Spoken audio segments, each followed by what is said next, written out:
ఉంది అని రెండు ఉన్నాయి.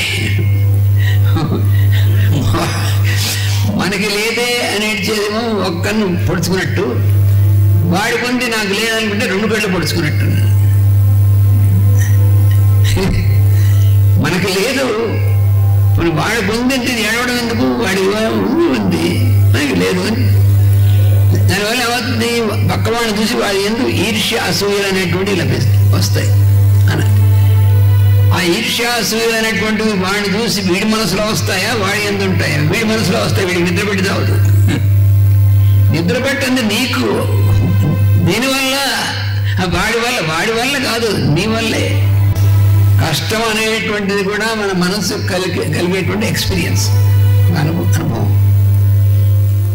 అది ఎందువల్ల వచ్చింది అంటే, ఎవరి వల్ల వచ్చిందండి? మనం అనుకున్న కష్టాలు వాళ్ళ వల్ల మనకు కష్టాలు వస్తున్నాయి, వీళ్ళ వల్ల కష్టాలు వస్తున్నాయి అని చెప్పి ఎప్పుడు మనం ఇంకోళ్ళ మీద కష్టాలు మనం తెచ్చిపెట్టుకుంటాం.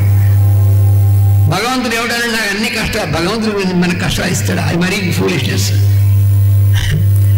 భగవంతుడు పరీక్ష పెడుతున్నాడు మనకి అంటే అంత మనగాళ్ళం అన్నారు మాస్టర్ గారు. అంటే భగవంతుడు మనకి పరీక్ష పెడతాడట.